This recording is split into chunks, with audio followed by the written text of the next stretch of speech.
Hello and welcome to the Divorce to Bliss podcast. Here you will learn all things related to healing from divorce, mind, body, and spirit, so you can create a beautiful new life filled with happiness. I'm Rachel Ruby, author of Divorce to Bliss, divorce coach, speaker, and attorney, and I'm so glad you found me here. Hello and welcome to the Divorce to Bliss podcast. I'm Rachel Ruby, and I'm so happy you joined me here today. We are going to be talking about something that is one of my favorite topics, and that is spiritual awakening through trauma or difficulties in life. And if you are about to turn off because you think that's maybe too woo-woo, please don't. Please stay, because so many people experience this and don't know what it is. They can't give it a name. So stay with us and you can learn some fascinating things. My guest today is Magdalena Grace, and she is a transformational abundance alchemist for spiritual entrepreneurs who are leaders and have a business for which they want to make great income, make an impact, and leave a legacy. Love that. She is a woman's mind, body, spirit, and health coach, and she also hosts a monthly women's global healing circle online. So at the end of the podcast, we will give you information as to how you can access that. And I'm so excited to have her here today. Welcome to the podcast, Magdalena. Yay. It's such a pleasure to be here. Thank you so much. I'm grateful. Thank you. I'm grateful as well. So let's talk about this thing called spiritual awakening, because a lot of people don't know what that is, as I mentioned. And why don't you give us kind of a general definition of what a spiritual awakening is, and especially for some of those who may not consider themselves spiritual? Yeah, that's a great question too. Maybe I'll start with there's a phrase Zig Ziglar and other people that I've heard in my journey said that we're spiritual beings having a human experience. So I just want to put that out there. To me, we all have spirit inside of us. Inspiration, the word comes from, spirit, inspire. So that's just like a really quick plug for even that word spiritual. I know can be a triggering word for some folks. I used to have a deep religion wound, so I can appreciate that. But that aside, a spiritual awakening is when you're really waking up to remembering who you truly are, which is, in my opinion, we're all fully human and fully divine, hence the phrase, we're spiritual beings having a human experience. And a lot of times we forget, we fall asleep, we get amnesia, and we just go through the hamster wheel autopilot of humanness and life, which I'm going to talk more about as we go along. And this is where you are stopped in your tracks. Some life event usually happens and causes you to pause, to take a deep breath and be like, there's something more here. So your ego can be dissolved. You really drop into your heart more, and you may go through a grief experience, you may go through a death experience, you may go through a divorce experience, but usually it's some kind of a transitional event that gets you to really stop and drop into your heart and ask, why am I here? What is my purpose? And that's like the simplest way I could explain it. No, that is a beautiful definition and really makes a lot of sense. And I love that quote about being human beings first and being spiritual beings and experiencing humanness or human kindness. Sorry, I got that wrong. But anyway, yes, I love that. And a lot of people, like I mentioned, might have this happen to them. It did to me during my divorce. So during a difficult moment, like you said, during a challenge in life or a trauma even. And why is that? I mean, this isn't really, I don't know if this question even has an answer, but why is that when we experience something so difficult for us that we tend to do that, to stop? And I mean, some of us don't stop and pause. Some of us go into just like victim mode or freak out mode, or however you want to label that. And maybe hopefully eventually either get some help or come to the realization that maybe this is a sign that I need to figure some things out. But why is it that it takes something like that to allow some of us to have this experience? Yeah, I think there's probably lots of answers that we can unpack. But the first thing that I noticed in my own experience, because I was one of those people that I guess I needed to learn the hard way. So I avoided my spiritual awakening like the plague, and I was addicted. I was a workaholic. I was an alcoholic. I was go, do. I was stuck in my head. So the default mode network is a central neural network in our brain. That's what I meant by autopilot. So literally, scientifically, our bodies are trying to, you might want to say our brain and our bodies are having like an internal battle, and the default mode network is trying to keep us safe. Like the ego is actually saying, nope, don't feel that pain. Just keep going. Everything's fine. Just put on another mask, do another thing, stay busy. You know, a lot of us humans, we get busy disease, as I like to call it. And we just don't want to feel. We don't want to go inward because we're afraid of what we'll have to face. So that's where trauma responses, then fight or flight, freeze or fawn, they all come into the picture and can cause the self-sabotage and the limiting beliefs and the addictive behaviors, until, unfortunately, a lot of us need to learn the hard way, which is usually divorce, death, job loss, business failure. Pick any one of them. I've had all of them. So I was one of those people that needed to learn all of it early, the school of hard knocks, if you will, to finally be like, I'm done. I'm waving my surrendering white flag. Yeah. If I didn't, I don't know if I'd be alive today. So that's what I believe is to be the reason. Yeah. And I think also in the world today, I mean, compared to, I was just having this conversation with someone recently when I grew up, you know, you always look back and say, oh, things were so innocent then. But in the world today, when we have everything, like you said, on autopilot and everything, you know, in a nanosecond, you can have an answer to anything on your phone, and you have this computer that's with you all the time. That's, most people are just, you know, I see people walking, I see people just constantly with this phone in their face, right? And I think that makes it easier to ignore, like you said, the feelings and kind of the journey, and just really focus on that. So why don't we do this? Why don't you tell us a little bit about your own awakening? I know you told me you had several, and specifically what you experienced in relation to your marriage and your divorce. But I want to hear your story. Yeah, thank you so much. And I'll do my best to give you like the Cliff Notes version. I had really 3 spiritual awakenings. The first one is actually when I had a business failure. And I was young, naive. I thought I was going to be a millionaire by the time I was 30. And actually, instead of that, I had all my businesses wrapped up in real estate. I had partnered with some people who, now that I look back, of course, hindsight's 2020, they weren't in alignment with my core values, but I partnered with them anyway. And when the bottom fell out of the real estate market, and like the movie, The Big Short, if you ever saw that happened for me. I lost everything and had, bankruptcy, and my car repossessed the day before my 30th birthday. So this is plan A, was millionaire. Experience, we'll call it plan B, I guess, from the universe said, nah, we're going to completely radically change the trajectory of her life. And since I was essentially homeless and starting all over, that was actually opening me up to attracting different people in my life, including my partner, who I'll talk about my next spiritual awakening in a little bit. So that really helped me hit like rock bottom. And I had some really, I know all of this now, so I'm trying to give you like, again, the simplest version of it. But at that time, I was vibrating at a certain frequency. And it was a lot of abandonment, shame, fear, guilt. Because at that time, I also gave up on my faith, my spirituality. I was really pissed and angry at God or source, creator, whatever you want to call it. I was like, okay, forget about all of that. My goals and dreams are completely shattered. And I went into what I call an unconscious journey that I would find out later was part of my soul contract, part of my karma that would later become my dharma. And I just was completely amnesia, you could say, like I mentioned earlier, and wasn't able to really set any goals or dreams anymore. I was just on autopilot. I was really attracting a lot of mentors, coaches, business partners, again, my life partner, who were out of alignment in my core values. And I needed that. I find out later through plant medicine and my second spiritual awakening that it was actually part of my journey that I needed to go through, that I chose to go through in order to get me to my second spiritual awakening. So I became a mom, I became a wife.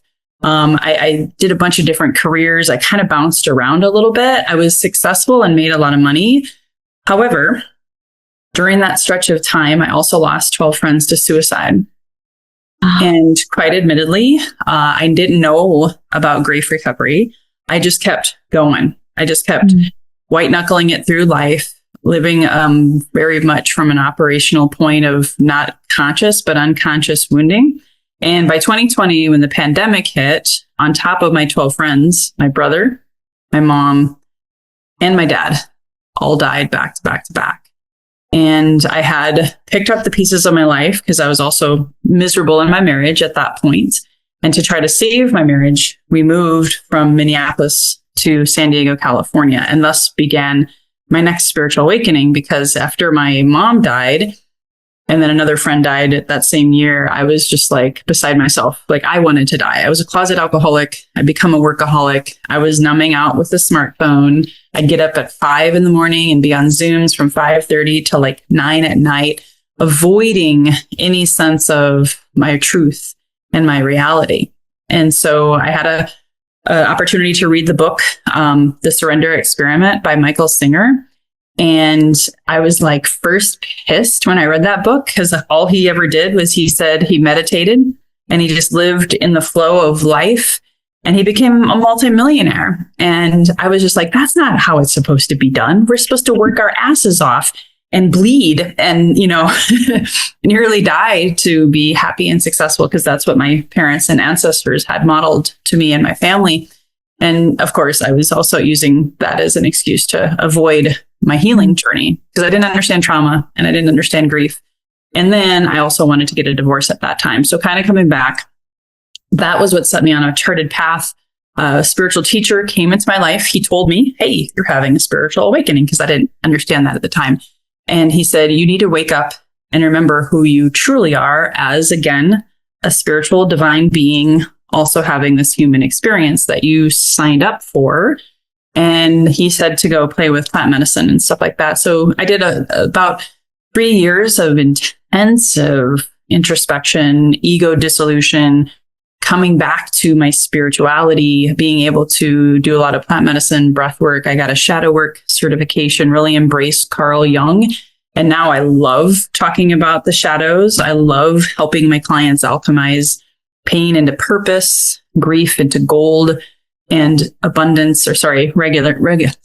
scarcity or lack into abundance. That's why I call myself an abundance alchemist. But I had to go through all of that fire. I had to walk through the valley of the shadows. I had to want to die multiple times in order to fully transmute and let go of all of that grief, shame, guilt, and fear. And then I would say my third and final spiritual awakening was last year. And I recognized after I had done all of that healing of all of those ancestral wounds, childhood traumas, and then, of course, forgiving myself for all of the choices that I made during the 14 years of darkness that I kind of alluded to, I decided, wait a minute, I'm ready. I feel great. My partner kind of is, but isn't. He's more or less the same person. And I'm ready for more. I'm ready to shine my light in the world. I'm ready to find, a whole new world and of goals and dreams and purpose and fulfillment back in alignment with my highest and best version of me. And that also meant I got to file for divorce. And so I call that my third spiritual awakening, primarily because, as you know, that was actually the best, hardest decision of my life. A lot more shadows, a lot more grief. My family, divorce was like a sin. And so I had to work through all sorts of other layers that thankfully, because I had healed all the other stuff in that second awakening, this would be my third and who knows, hopefully my final one. I'm open to that being the case. But then to find me and really live out loud and shine my light and let my freak flag fly. I'm much more liberated than I ever have been, but I had to go through that circuitous, kind of dark and painful path in order to get to where I am at today. Wow. Oh my gosh. So you had a lot to deal with. I mean, to say it in a very simple way, but I can't even imagine what you went through with losing all of those people and slipping into that victim state and just numbing out, like you said, and thank God that you figured things out, because you're a beautiful person and now you help others, and I love that. And similarly, you mentioned how you were in this marriage and you felt like you were growing and wanted to shine your light, but your spouse wasn't willing to either to meet you there or to find, his purpose, right? His reason for being here. And I had the exact same situation, and I spent a year. I agreed to take a year and try to make that work and go to therapy, couples therapy, individual therapy, whatever. And same thing. I just came to that realization that I had to take control of me, because I want to be happy. Life is so short. And there are so many people who don't do that, who choose to stay in the muck or the imperfection. I mean, we're all imperfect, but in that situation where you can't grow, where you can't shine your light, because either you're being held back by someone or you're not allowing yourself to do. Usually it all comes down to us, right? But I think so many people, I've talked to so many people who say they're thinking of getting divorced. And I even, a couple of them were in abusive relationships even. And, it's just, to me, I wish if I could give one message to the world, it would be that you can live an amazing life and be the highest version of you if you choose to put that first. And there are so many ways to become that. A lot of people need help with that, as you know. But thank you for sharing that story. It was really beautiful, and it brought back a lot of things that I experienced as well. So, let me ask you this. Some people will start this healing process, let's say when they're getting divorced, they know, hey, I'm supposed to forgive. I'm supposed to, figure out who I am. I'm supposed to do all these different things. There's all these healing modalities, right? And I'm supposed to do these things so I can move forward. But sometimes during that process, like we both mentioned, you can have this spiritual awakening and you can realize so many things about yourself, but some people don't know if they're actually experiencing a spiritual awakening. And I know that is so subjective, right? Because everybody has different ways of awakening, different signs they're given, different experiences. And for some people, it might not be so earth-shattering like it was for me. I had a very earth-shattering spiritual awakening that just put me on this high. Like, people must have thought I was on drugs. So some people looked at me and thought I could see them just kind of recoiling and sitting anyway, because my energy was my vibration was crazy, and nothing fazed me, nothing bothered me, nothing. I mean, it was just this amazing experience. But not everyone has that, right? We all have different experiences. So how, even though they're all different, are there some ways we can realize that, hey, we're actually having a spiritual awakening without some guru or someone who knows telling us that? Yeah, and that's a great question. Now, if I can sort of, I'm getting a little woo with you here. I do want to share this because I feel this is important for people to hear. I think anyone alive on the planet now is going through some kind of awakening, because the planet is going through an awakening. If you remember way back in 2008, Eckhart Tolle and Oprah talked about a new earth. More and more people are talking about the age of Aquarius, the Kali Yuga ending. That's a Vedic astrology and Ayurvedic Kundalini. I'm a yogi and a mystic, so just bear with me for a few more minutes. Okay. But we're going through this like tunnel of, that's why there's so much going on politically. There's so much war. That's a huge sign of things happening. The pandemic, again, that happened for us to start the waking up process. So part of what may happen if you don't have any extreme experiences like death, illness, divorce, things of that nature, is you just feel disconnected. You don't maybe feel satisfied in your job anymore. Besides obviously not feeling satisfied in your marriage anymore. You might wake up one day and your partner is like a stranger to you, or your job is starting to really piss you off, or you have more sensitivity when you go out into grocery stores or places, you just feel more emotion, more energy, both positive and negative. Another one that's kind of what happened for me too, but I think I've heard it more in my clients as well as other colleagues and stuff, is people are having more intense dreams or nightmares. You may feel more fatigue or lethargy.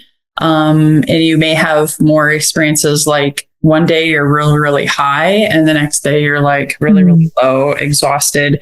So there's more extremes. You could also have a huge shift all of a sudden in friendships. All of a sudden people just don't jive with you anymore and people start falling away. Maybe all of a sudden you're interested in studying something that completely shocks you, like me. All of a sudden I was, talking to people on the other side and like Mary Magdalene and getting more into like the divine feminine energy and mantras and stuff like that. And that just seemed to happen like overnight. And there's more like the one that I see also most commonly, even if people aren't having any of the other symptoms, is like they want more purpose in life. Yeah. They want to find their purpose. They're really wanting to, that's why I love working with entrepreneurs, is they want to shine their light in the world and they're just tired of not doing so. Yeah. Yeah.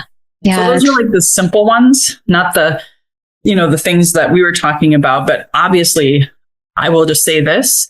I know so many people getting divorced right now or separating from their partners. I know so many people with chronic health issues and they're trying anything and everything to get it better. I know so many people who are like up and all of a sudden moving to another state or another country. It's just like this unsettled energy that says, I'm not going to take it anymore. The past is the past. I need change. I'm hungry for more.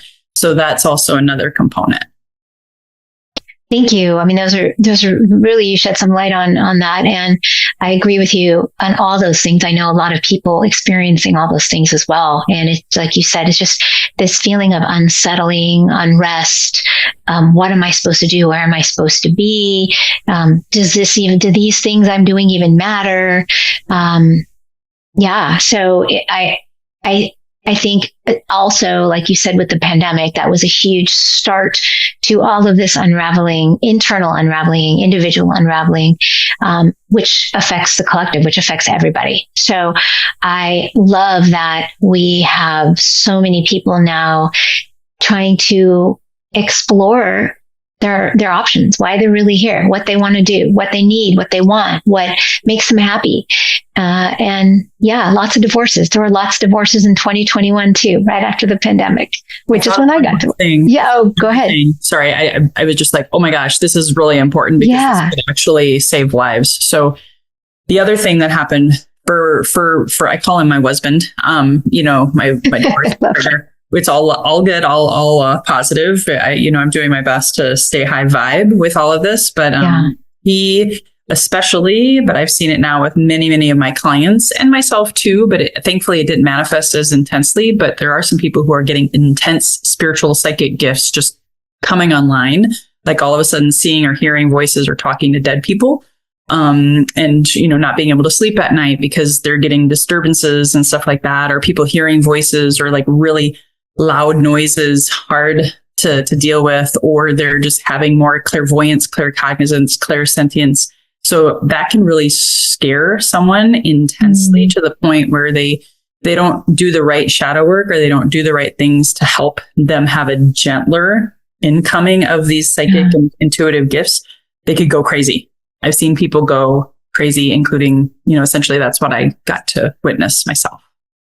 Yeah, that's a great point. That's really scary. And so, I think there's more of this type of information out there now. There did not used to be anything out there really, unless you really search deeply or you connected with someone who was extremely spiritual. But like I said, so many people still don't understand what that means. More and more people do. Definitely, for sure now. But that's a wonderful thing to point out. So if you're having or experiencing any of those types of things that are not, quote unquote, normal to you, it's never happened before, then please seek guidance. for that, because it's probably not you going crazy. It's probably some kind of a sign, some kind of a message to you. And yeah, and I've experienced that as well. I've really, I was always a very intuitive person. I kind of lost that for many, many years during my marriage. I always say, and I say in my book, that my inner child I kind of put her in a closet and she was hiding for a while. So my intuition kind of went with that into that closet. But when I started doing the work, my intuition came back with a vengeance, and I listened to that exclusively now. Whereas before, something might ping me and I'd be like, whatever. But I do that. And also the empathy thing. Oh my goodness. Like, I've always been a little bit of an empath, but I didn't realize that until I went through my divorce and my healing process and my awakening process, and realized how empathetic I am. And so now I can prepare myself before I walk into places that for me are very low vibration, negative energy, like Costco. Costco always gets me. I don't know why. And I have to literally, before I walk in there, I have to sit and breathe and just close my eyes and just prepare myself, because I can feel I can feel the emotions. I was walking on the beach and I was walking past this woman, and it just, bam, like almost knocked me over. I felt this palpable, just sadness. I mean, from her. And I almost fell. It's good to know about those things and to understand that you might just have a gift. You probably do.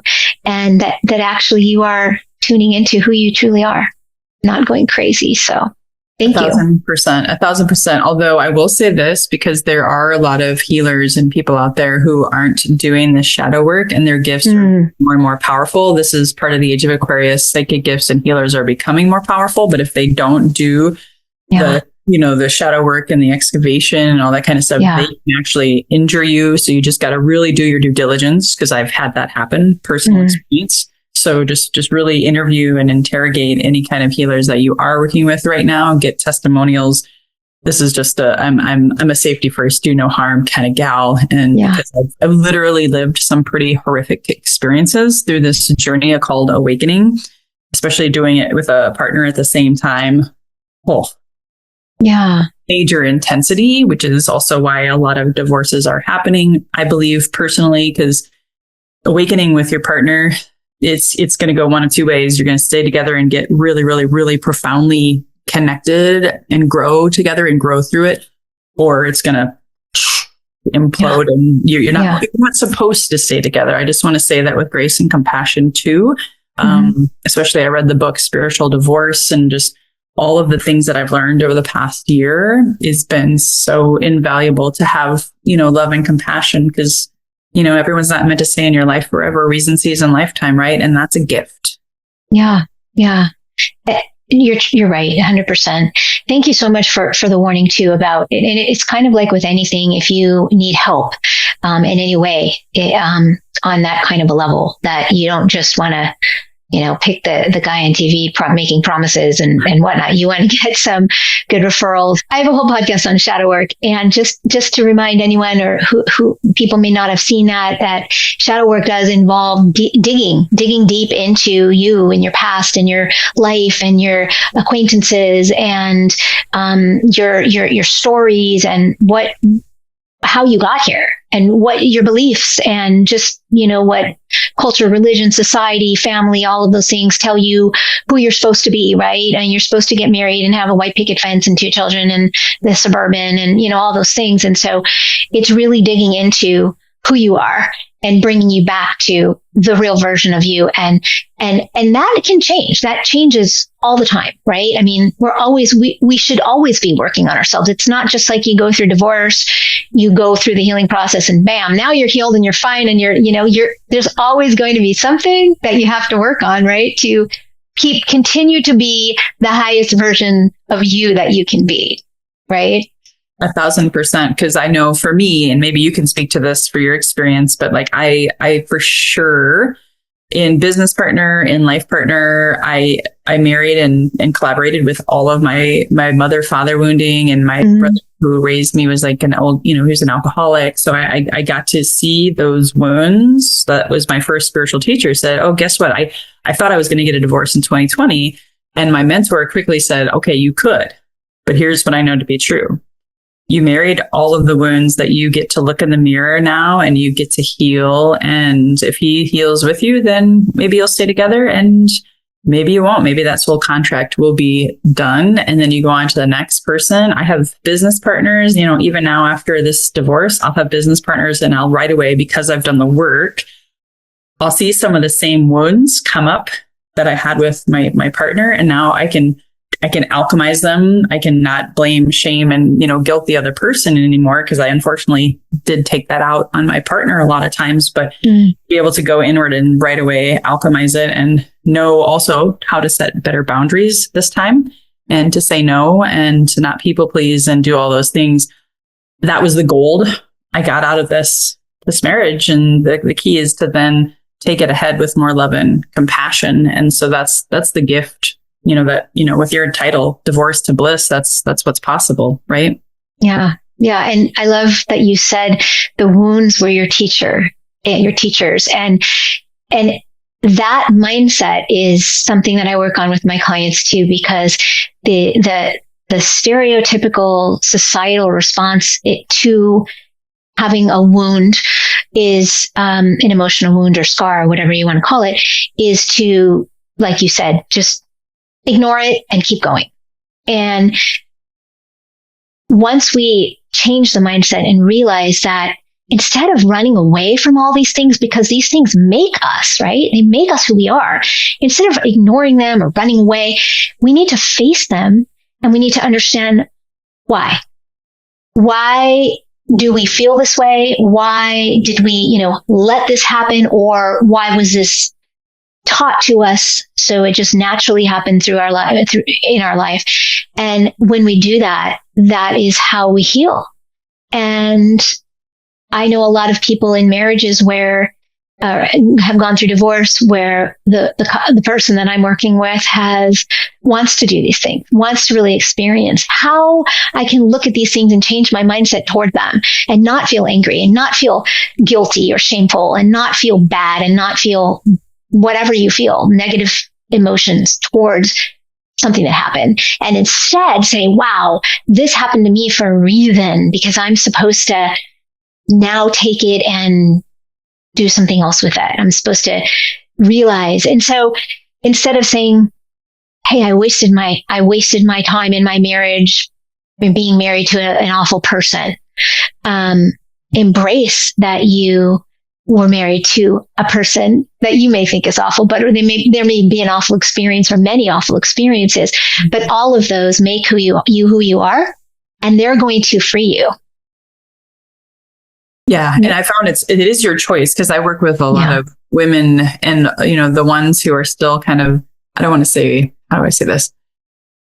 They're still bitter or holding on, or they maybe attracted the same partner differently. Yeah. It's because they didn't alchemize. They didn't go through the grief into gold. They didn't slay the dragons, and to get out of the blame cycle, the victim cycle that you were talking about, and to take radical responsibility. That's where the true gold is to how do I go within and heal and forgive myself, of course, and then forgive past partners. I mean, it's a lot of work. Yeah, it's a lot of work, and it's scary. It's scary to people. And that's the thing. But we're so controlled and driven by fear in this culture. And once we realize that, and we realize, like you said, we have choice. So we can continue to let the fear guide us and stay where we are and be unhappy, or we can choose to stand the heck up and hold our head up high and learn the things we need to learn. And I really do believe that unless you are extremely intuitive and a self-healer, and that you usually do need guidance to do these things. Oh my God. I was going to say that. Here's the thing. This is my personal opinion, and it's not a shameless plug because I'm not the right teacher for everyone, because I do work with people through spiritual awakenings. Here's the deal. If you think you can do this on your own or only with a therapist, I love therapy. I'm not down on therapy. I'm just up on alchemy and doing the shadow work and the physical somatic release and all of it. Cause I want to mention chakras really quickly before we get done. So just hold that thought. But if you don't approach this mental, physical, spiritual, and emotional and have guidance, trusted guidance, not just internet guidance or friends, or reading a book, can't take you through a spiritual awakening either. You need someone who's been through the fire, who can walk it with you and keep you, preventing you from, quitting and giving up. So you can't do this alone is my. Yeah. And it's funny because, I put these videos out here in the hopes that I can help people. Like if I help one person with some of these guests I have, some of this information that is shared, I feel good. But you're so right. This is a multi-pronged investigatory dive. And it's not just, therapy is very different. Therapy has its benefits. And some people, I know a lot of people in therapy who are, got divorced and they like their therapy. They like talking about it. And, but I think when you see a coach who specializes in a specific, like you specialize in helping people to, really identify, like you said, just you're an alchemist. You can take all these things and help mix them up and turn them around. And I guess I sort of do the same thing, but not on the level that you do. I help people to realize that there is a choice. You are your own amazing, wonderful, imperfect person. You can change your life. And sometimes it just takes a little bit of help, and it takes desire, belief, and expectation. Shakti Gawain, one of my favorite authors. And, and you can do it. And sometimes you just need help, and step by step, because it is so overwhelming when you come through this divorce and you want to heal, and you say, oh, I have to do all these, 20 things or 30 things or blah, blah, blah. And it's too overwhelming. So so many people give up. Yeah. And then they go out there and they start dating and they attract the same partner, like you said, with a different name. And that's why you need to love yourself first and figure out how to do that. Yes. So 1,000%. Yeah. So let me ask you one more question about, I have had a few people say to me, people who read my book or people who just ask me when we start talking about this, like, I want to have a spiritual awakening. How do I do that? What do I do? And I know the answer because it's not really like, well, I'll let you say it, but, what can people, some of that is of course out of our control. 1,000%. 100%, right? But, how can we start down that path towards the potential of having a spiritual awakening? And we've been talking about this the whole time already for half an hour, but, I don't know if there's any other steps you might want to mention things that people can do. Yeah, for sure. And again, I'll do the PSA, the public service announcement, to make sure whatever it is, and I'm going to list a few things, that you still find a teacher or someone who's an expert in it. The DIY approach could actually end up causing all sorts of things. I don't want to sound like a Debbie Downer or project anything negative into the space right now, but simple things like finding a specific meditation. Like if you want to do transcendental meditation, if you are open to it, the thing that helped me out of all of the alchemy that I did the most, and I still do it every day, is Kundalini yoga, because it includes, I'm a double Virgo and a former Ironman triathlete. So just go with me on this. I'm all about efficiency because I'm also a mom and, do all of the things in life, right? So it includes meditation, breath work, mudras, which is kind of like EMDR, where you have your hands like in different positions for a while. So I said that: breath work, movement, meditation, and mudra. Oh, yes. And mantras. So there can be some chanting. So it's working on the the vagal nervous system, and it's getting you into your heart, and it's cleansing and opening and clearing your chakras. So as long as you find a good grounded teacher too, which is one of my things that I do, it's amazing and so effective. If you open the door to plant medicine, be very, very careful. That can be a dangerous path. However, it is something that I work with, and something that worked for me. Granted, I also experienced the ugly side of it too. So you got to be careful who you work with on that.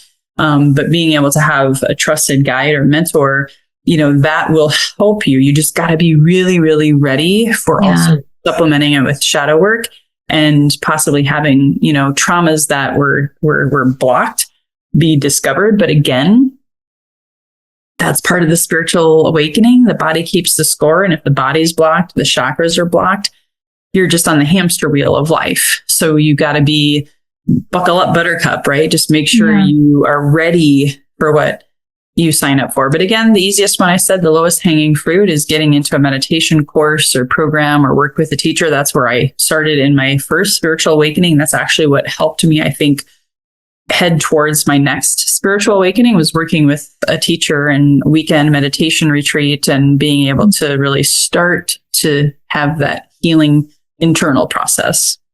Yeah, meditation is so powerful. And there's so many different ways you can experience that. And some people, that aren't familiar with it think it just means to close your eyes and clear your mind and breathe.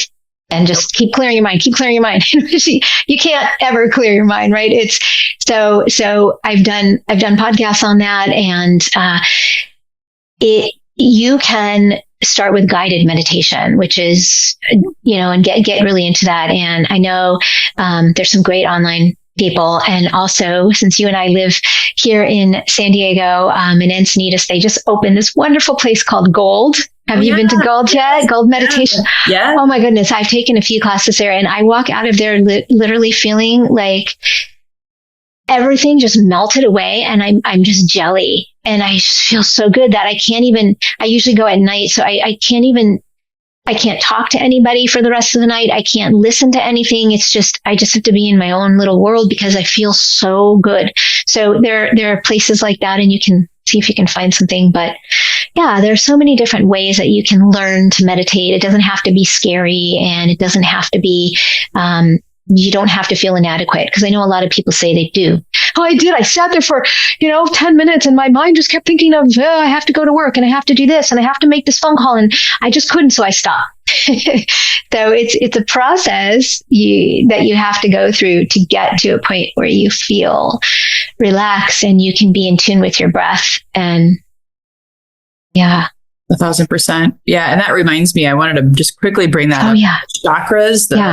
The other thing, and why Kundalini yoga is so effective, but you could also go to a Reiki practitioner, going to how could I have an intentional, spiritual awakening? Because the reason most of us have a midlife crisis, true to story, I'm 47 at the time of this recording. My midlife crisis started at age 42 because I had become the elder. My parents were all dead. My brother died. And now I'm facing this, my own mortality in some respects, because like I said, I was ready to check out myself and why am I here and all of it. What I discovered through my yoga training, but Reiki practitioners should also know this, is all 7 of your chakras are born with you when you're born. However, every 7 years, another chakra develops. And so, and Shakespeare had this quote, and I'm going to probably botch it, but he said, the world is a stage and we are all merely players. And every 7 years, a new score. And so even Shakespeare got the memo. Wow. Every 7 years, another chakra. So root is first. That's when our emotional pain body and most of our trauma happens between years 0 and 7. Then you have the sacral, 7 to 14. Then you have the solar plexus, 14 to 21. And think about what's going on during those ages. Then you have the heart, 21 to 28. Then you have 28 to 35, the throat, 35, 42, the third eye. So once my third eye was developing and I had blockages there, I was disillusionment, all this kind of stuff. And then my crown will be in a couple of years when I'm 49. That's when people are starting to also have a spiritual awakening by default. It's not actually a midlife crisis. It's just what's the crown chakra ages? 49, 42 to 49. 42 to 49. Okay. Yeah. So I'm in the middle of that right now. And same thing happened for my partner, bless his heart. My husband, when he turned 50, holy Toledo. So it's literally written in the stars. As you're developing and growing, all of these karmic contracts start to unlock too, and all of this trauma starts to come to the surface, and you're going to implode if you don't have the right support. So that's the indirect way to kind of almost experience a spiritual awakening. But if you want to have guided support, work with someone who understands the chakras, or like I said, Kundalini yoga is my number one tool for that. Thank you. Thank you for all this wonderful sharing. I hope it's given people a lot of things to think about, and in their journey that they may be already in or about to start. Because like you said, getting the right help it just makes a huge difference. So, I've loved having you here. I feel like we could just keep talking. There's so much to share. And thank you. And I know you have a podcast as well. And I'm going to put the links to contact you and check out your podcast up on the screen for those viewers who are watching, and for those who are listening, it will be in the show notes. So you can find Magdalena Grace if you have any questions or want to partake in her women's circle, or want to, get some help with healing. So thank you so much for being here today. My pleasure. And I also would just like to say to everybody who's listening and watching, if you like what you hear, please subscribe, follow, turn on notifications, and let me know, because I love doing this. I'm not getting paid for this. I want to continue to find wonderful guests like Magdalena Grace to be here for you, to give you some great guidance. And if you do want to read something, please pick up a copy of my book, Divorce to Bliss, on Amazon, and let me know if I can help you in any way. Thank you so much for being here today, Magdalena Grace. And it was wonderful, wonderful time chatting with you.